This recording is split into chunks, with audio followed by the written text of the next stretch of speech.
un poco sobre la ley de teletrabajo, la ley 31572, que ha sido emitida en realidad el fin de semana pasado, ¿no? Y vamos a verificar sobre sus implicancias y sus antecedentes.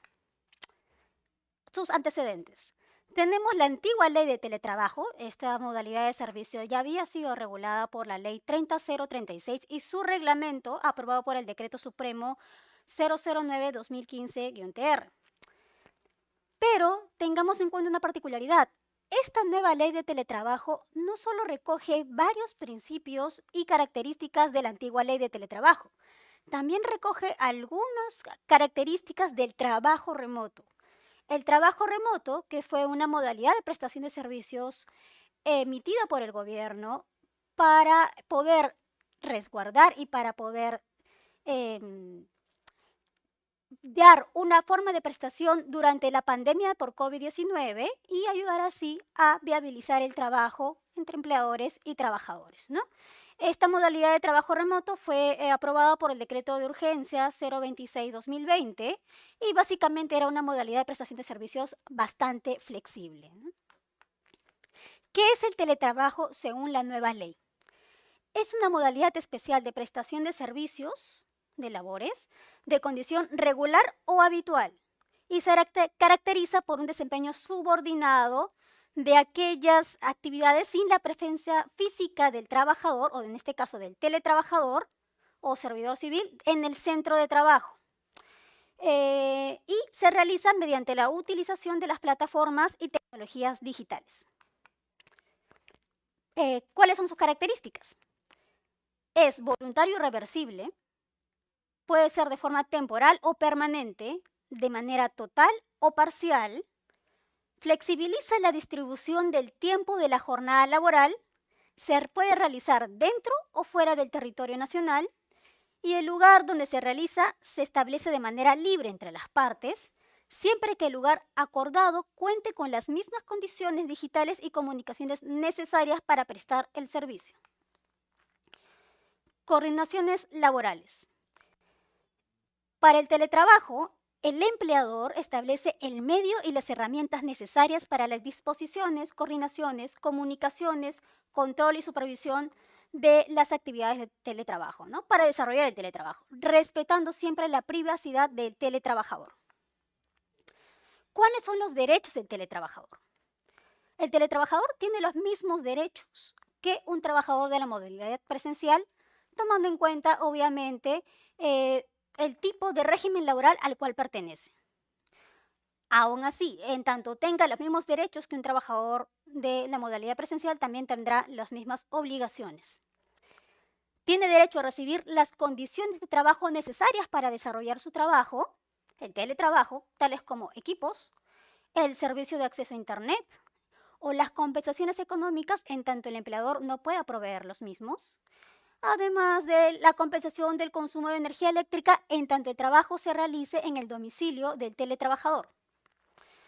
A la desconexión digital y definitivamente a la jornada laboral, según la norma general, a la intimidad, privacidad e inviolabilidad de las comunicaciones y documentos privados del teletrabajador, considerando la naturaleza del teletrabajo, a ser informado sobre las medidas, condiciones y recomendaciones de protección en materia de seguridad y salud en el trabajo que debe observar. Ahora bien, respecto a este derecho, ya existía alguna disposición bastante general en la antigua norma del teletrabajo. Simplemente respetar lo que establece la Ley de Seguridad y Salud en el Trabajo en tanto corresponda. Aquí se han hecho algunas precisiones adicionales que las vamos a ver más adelante. Y otros que regule el reglamento. Contratación. Para la contratación del teletrabajador se utilizan todas las modalidades de contratación, es decir, plazo fijo, plazo indeterminado, plazo part-time. En todos los casos, el contrato de trabajo debe constar como información documentada. El documento puede estar almacenado en un soporte digital o en físico, mientras que se asegure su integridad.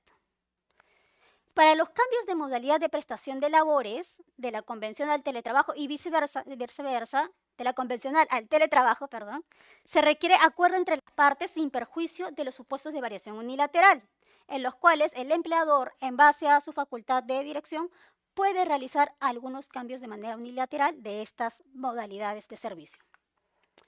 ¿Cuál es el contenido mínimo del contrato de teletrabajo? La modalidad, que puede ser total o parcial. Lo que antes llamábamos, por ejemplo, con la antigua norma de teletrabajo, mixta o parcial, mixta o completa. El lugar. Se pone de manera referencial el domicilio del teletrabajador, no obstante, las partes pueden acordar cualquier otro tipo de lugar. No hay ningún problema. El periodo y plazo de preaviso, el periodo del cual va a durar el teletrabajo y el plazo de preaviso en caso el teletrabajador tenga que asistir al centro de trabajo. En cuánto tiempo de anticipación el empleador puede exigirle que vaya o comunicarle esta exigencia. Declaración jurada. Este es un contenido que no existía anteriormente en la antigua ley de teletrabajo y es básicamente la prohibición, una declaración jurada de prohibición de que el teletrabajo no será realizado por un tercero. La forma de distribución de la jornada de trabajo. En cuántos días, cuántas horas. Comunicación, supervisión y plataformas. Los mecanismos. Mediante qué herramientas, qué equipos, qué plataformas voy a prestar el teletrabajo o mediante qué equipos, plataformas o aplicativos el empleador me va a fiscalizar. Compensación económica, que básicamente se refiere a aquellas situaciones en las cuales el teletrabajador es el que presta sus equipos, obviamente va a asumir el acceso a Internet y también el acceso o los servicios de consumo eléctrico, ¿no? En esos casos, cuando el teletrabajador, por ejemplo, presta servicios desde su casa y ofrece sus equipos, el empleador tiene que pagar esas condiciones. Y son compensaciones económicas.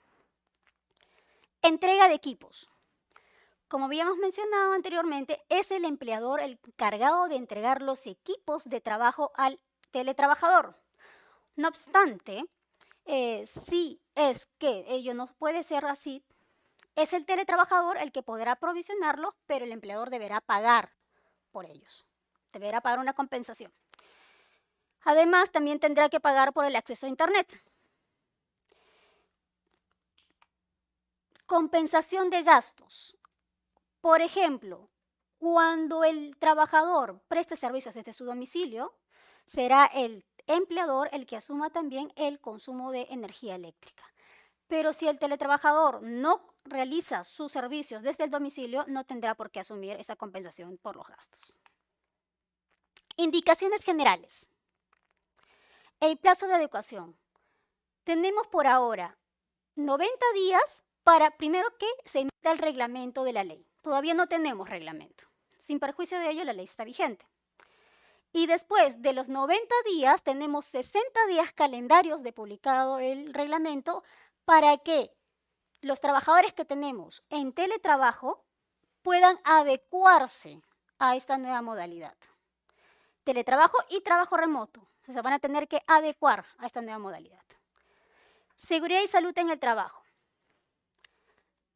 Primero hay que establecer que la norma establece que se deberán cumplir con las normas de seguridad y salud en el trabajo. No obstante, hay un punto muy importante sobre la identificación de riesgos y peligros de seguridad y salud en el trabajo con esta nueva norma de teletrabajo. Se señala que es el empleador el encargado y el responsable de identificarlos. No obstante, si hay un acuerdo de partes, es posible que el teletrabajador pueda realizar una autoevaluación y esta autoevaluación va a ser un formato que va a tener que emitir el Ministerio de Trabajo y Promoción del Empleo y identificar los peligros o riesgos que existen en el lugar donde va a prestar el teletrabajo. Es decir, va a ser una autoevaluación como dice su propio nombre. Pero para ello, para que pueda realizar esta autoevaluación, el empleador tiene que haber capacitado al trabajador. Entonces, tenemos una suerte de practicidad implementada en esta norma para poder subsanar o para poder resguardar algunos problemas prácticos que teníamos para poder implementar la Ley de Seguridad y Salud en el trabajo en modalidades como son el teletrabajo, por ejemplo, ¿no? Y definitivamente, la solicitud de trabajo presencial, tanto el trabajador como el empleador pueden solicitar a la otra parte obtener o establecer el teletrabajo o retroceder y regresar a la actividad presencial. Para ello, esta norma estableció unos plazos de preaviso en la toma de decisiones, que son básicamente 10 días para poder establecer una decisión, pero en bases objetivas. El empleador no puede negarse a la solicitud del trabajador en base a criterios subjetivos, tiene que ser objetivos. Y la inspección. Como cualquier modalidad de prestación de servicios en la legislación laboral, ante el incumplimiento de las normas existen infracciones establecidas por la Superintendencia Nacional de Fiscalización Laboral, que es que va a fiscalizar su cumplimiento.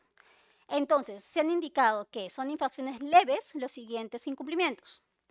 No comunicar al teletrabajador las condiciones de seguridad y salud que debe cumplir para realizar el teletrabajo, previstas en el artículo 23, las cuales son las recomendaciones que debe tener en cuenta el teletrabajador para prestar sus servicios, que normalmente en una prestación de servicios regular, presencial, se establecen como un anexo al contrato de trabajo. En el mismo caso, sucede lo mismo, ¿no? B. Impedir la concurrencia del teletrabajador a las instalaciones del centro de trabajo para la realización de las actividades previstas en el artículo 13. Por ejemplo, si tiene que solicitar algún tipo de comunicación, coordinación, recoger algo o recoger información o documentación, el teletrabajador puede solicitar a su empleador el permiso para asistir al centro de trabajo, centro de labores, y el empleador tiene que dar las facilidades para que éste pueda presentarse. Ante ello, si el empleador no da estas facilidades o impide la concurrencia, se cumple con esta infracción. También tenemos que son infracciones graves los siguientes incumplimientos. Aplicar el cambio de modalidad de un trabajador convencional a de teletrabajo o viceversa sin su consentimiento. Recordemos, esta modalidad de servicios es por acuerdo de partes, exceptuándose aquellos cambios unilaterales realizados en el uso de su facultad directriz previstos en el artículo 9. Ahora bien, sobre los cambios unilaterales, al inicio de esta clase les comenté que esta norma era una suerte de mixtura entre la antigua ley de teletrabajo y de trabajo remoto. Como ustedes saben, el trabajo remoto era una suerte de modalidad unilateral aplicada por el empleador en base a la pandemia por COVID-19. ¿Qué pasa con esta nueva norma? Esta nueva norma establece supuestos especiales en los cuales se pueden establecer modificaciones unilaterales, ¿ok? Por ejemplo, caso fortuito, fuerza mayor. Tenemos también el estado de emergencia, ¿no? Por ejemplo, ahorita tenemos un estado de emergencia causado por la pandemia de COVID-19. Aquí tenemos un supuesto unilateral. ¿Qué ha hecho esta norma? Recoger a ambas figuras y unirlas en una sola. Teniendo en cuenta que el trabajo remoto pronto ya va a finalizar y por lo tanto ya no va a estar vigente ni va a poder ser utilizado. B. No cumplir con las obligaciones referidas a la provisión de equipos, el servicio de acceso a Internet y la capacitación del trabajador o del teletrabajador. Definitivamente, el encargado o el responsable de ofrecer los equipos, el acceso a Internet y también, en este caso, el servicio eléctrico es el empleador. Siempre va a ser el empleador. Caso contrario, va a tener que compensar estos gastos, ¿no? Y para que pueda el teletrabajador realizar sus funciones, debe haber pasado por capacitación, no solo en el manejo de equipos, sino también de plataformas y sistemas, los que sean necesarios para prestar el servicio de teletrabajo. Si el empleador, por ejemplo, no capacita al trabajador, entonces el trabajador no podría realizar dicho trabajo. C. Cumplir con el pago oportuno de la compensación por condiciones de trabajo asumidas del teletrabajo por el teletrabajador. Ahora bien, no solo dice cumplir con el pago, dice oportuno. Tengamos en cuenta eso en caso tengamos un caso en el futuro, ¿no? Y esto sería todo conmigo respecto al teletrabajo, a la nueva norma que ha sido emitida recientemente. Factores de accidentes laborales durante el teletrabajo. Nadie quiere sufrir accidentes y es mejor evitarlos. Por eso tenemos que identificar factores de riesgo para así prevenirlos. Cuide el orden y limpieza en su sitio de teletrabajo. Esto, además de hacerlo sentir cómodo, puede evitar posibles accidentes. Revise que su instalación eléctrica esté en buen estado, de que los cables no le falten partes o que los tomacorrientes parezcan estar quemados. No sobrecargue demasiadas cosas en una misma regleta. Además, evite extensiones eléctricas por largos periodos, pues están hechas para trabajos momentáneos. Y también cuidado con los cables. Existen factores de riesgo por amenazas, las cuales no pueden ser controlados por nosotros y son parte de la naturaleza, como por ejemplo sismos, inundaciones, tormentas eléctricas. Si ocurre un sismo mientras teletrabaja, aléjese de puertas y ventanas de vidrio, así como de objetos que puedan caerse. Mantenga las llaves en un lugar seguro y visible por si necesita evacuar a su familia. Elabore un plan de emergencias donde tenga identificados los lugares seguros cerca de usted. Siempre es bueno tener un botiquín con algodón, gasa, curitas, alcohol. También están los factores de riesgo tecnológicos que pueden generar incendios, explosiones o fugas de gas. Es importante que tenga en su casa un extintor y que aprenda cómo utilizarlo. Si ocurre un incendio, mantenga la calma, no empuje ni corra. Busque la salida más cercana y llame al 911. Los factores de riesgo químicos son aquellos que pueden provocar alguna intoxicación o irritación. Lea siempre las etiquetas para saber si los productos pueden provocar algún efecto nocivo. Y conserve los productos químicos y de limpieza lejos del alcance de los niños. Factores de riesgo ergonómicos son aquellos que pueden generar lesiones por sobreesfuerzos o malas posturas. Por eso, ajuste su estación de trabajo para que no tenga posturas incómodas mientras teletrabaja. Por último, se encuentran los factores de riesgo psicosocial. Estos tienen que ver con las condiciones de organización que pueden afectar directamente a una persona. Recuerde cumplir con la jornada de trabajo que tiene establecida, con el fin de tener un equilibrio entre su vida laboral y personal. Mantenga una comunicación de confianza con su jefatura y con el resto de sus compañeros. Si usted es líder de un equipo de trabajo, es importante que diseñe estrategias para fomentar el trabajo en equipo de acuerdo a las habilidades de cada persona. Además, planifique e informe con tiempo sobre cualquier nuevo proceso, pues algunas personas pueden sentir estrés con cambios abruptos o sobrecargas de trabajo. A la hora de comunicarse, sea gentil y asertivo. Piense en formas de reconocer el trabajo de los demás. Siempre es bueno saber si estamos haciendo las cosas bien. Tomando todos estos consejos, podemos prevenir en gran medida accidentes laborales mientras se teletrabaja. Balancear la vida y el trabajo es un arte. Mantener el teletrabajo y tu salud en equilibrio es posible. Prevención de riesgos ergonómicos en el teletrabajo. Algunos de los principales factores de riesgo que tenés que tomar en cuenta son: posturas incorrectas, movimientos repetitivos, posibles molestias por una mala postura, fatiga visual, dolor de cuello, dolor de espalda, dolor de muñecas y brazos. Mantener una postura correcta mientras realizas teletrabajo.